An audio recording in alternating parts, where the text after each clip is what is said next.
양승호 목사의 광해본거 유튜브에서 함께 묵상하는 주님은 나의 최고봉 12월 21일입니다. 오늘은 십자가 없는 위로는 착각입니다. 이 주제를 나누겠습니다. 요한복음 12장 32절이네요.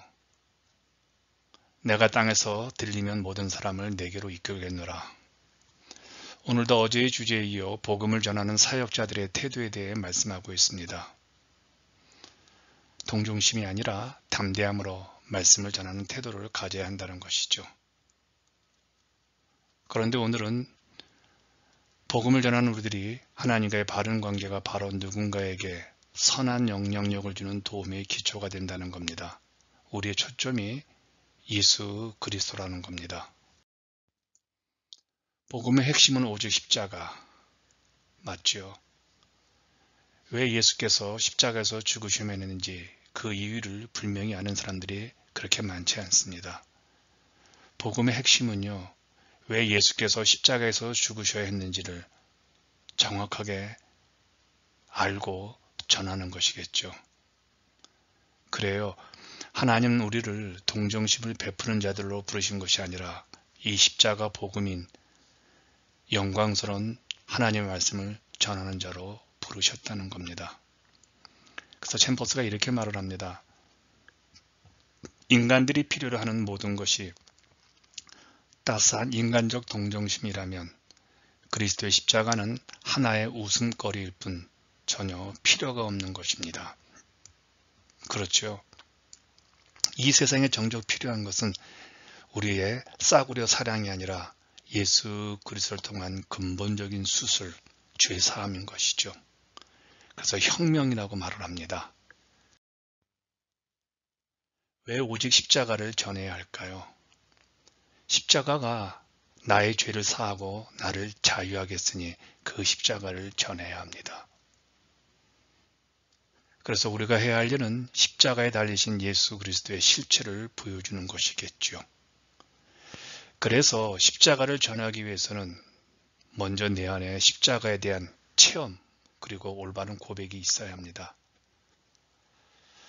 만일 우리가 복음을 전하다가 고통당하는 큰 어려움을 처한 영혼을 만났을 때 십자가가 아닌 우리의 동정심이라든지 선한 사랑으로 그들을 도울 수 있다면 굳이 십자가를 전할 필요가 없겠지요. 왜냐하면 우리의 동정심과 이해심으로 어려움을 처한 그 영혼들이 구원을 받을 수 있다면 왜 그 아픈 주님의 십자가를 전해야 합니까? 예수께서 왜 그 무서운 십자가를 지셔야 했는지 사람들에게 말할 필요가 없는 것이죠. 그래서 우리가 십자가를 올바로 전하기 위해서는요, 먼저 우리가 그 십자가를 체험하고 깨닫고 고백을 해야 합니다. 이런 생각을 합니다. 십자가만을 전하는 올바른 사역자. 어떤 사역자일까요? 하나님과 올바른 관계 속에서 우리는 하나님의 진실한 동역자가 되어지죠. 챔버스의 말입니다. 하나님께 더욱 귀히 쓰임받으려면 그 어떤 일보다도 예수 그리스도의 관계를 깊게 하는 일 외에는 없습니다. 우리가 하나님과 관계를 깊게 하는 것은 십자가를 체험하는 것이겠죠. 그러면 우리가 만나는 모든 사람들에게 하나님의 이 동일한 십자가의 관심을 전할 수밖에 없게 되는 것이죠. 하나님의 동역자가 된다는 것은 어떤 의미가 있을까요? 하나님께서는 예수님을 세상에 보내셔서 우리들의 죄를 깨닫게 하시고 그 죄를 사하시기 위해 예수님을 십자가에 못 박혀 죽도록 내버려 두셨습니다. 이것이 속죄 구원의 은혜이죠. 우리가 하나님의 동역자가 된다는 것은 바로 이 사실을 사람들에게 알리고 이 속죄의 사역을 감당하는 겁니다. 하나님의 동역자는 인간적 사랑으로 사람을 기쁘게 하려는 자가 아니라 상대의 영혼을 복음으로 수술하려는 자여야 합니다. 그래요. 죄 문제를 다루는 데 있어서 가장 큰 장애는 우리 마음속에 일어나는 동정심이라고 생각합니다. 누군가의 상한 마음을 헤아리려고 동정심과 나름대로 지혜로운 분별력이 있는 마음으로 다 다가갈 때가 있지요. 아닙니다. 그래서는 안 된다는 거예요. 예수의 마음은 그게 아니라는 것이죠. 이처럼 누군가의 죄를, 누군가의 실수를 무섭게 질책하는 것은 쉽지 않습니다. 그 사람의 상처와 자존심을 건드린 일이기 때문이죠. 그런데요, 환자를 수술하는 의사들이 동정심 가지고 수술할 수 있을까요? 피 나오는 거, 아파하는 것을 생각하면서 칼을 댈 수 있을까요? 그리고 멋지고 아름다운 말로 수술도 하지 않고 나았다고 말할 수 있을까요? 하나님의 동역자는요, 하나님이 나의 죄를 꿰뚫어 보셨던 것처럼 사람들의 심령을 깊이 볼 수 있어야 합니다. 그리고 칼을 대야 합니다. 수술을. 이게 혁명적인 사건이라는 것이죠.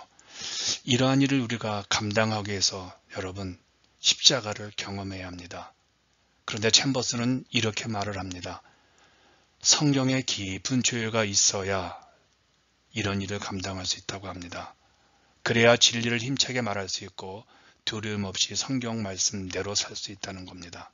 그래요, 하나님의 일을 하는 사역자는 하나님과 올바른 관계 속에서 하나님과 동일한 관심을 가지고 하나님의 동역자가 되어 복음을 전하는 겁니다. 이제 당신이 묻고 실천하겠습니다. 당신은 예수님이 죽으신 이유를 사람들에게 어떻게 설명합니까? 인간의 동정심이 왜 예수님의 죽으심을 모독하는 것일까요? 복음은 혁명입니다. 이제 사역자로서 당신의 마음속에 복음을 전하고자 하는 열정이 있습니까? 그렇다면 미루지 말고 그 복음의 혁명자가 되십시오. 오늘도 값싼 십자가가 아니라 희생의 십자가를 지고 가는 여러분들을 응원하겠습니다.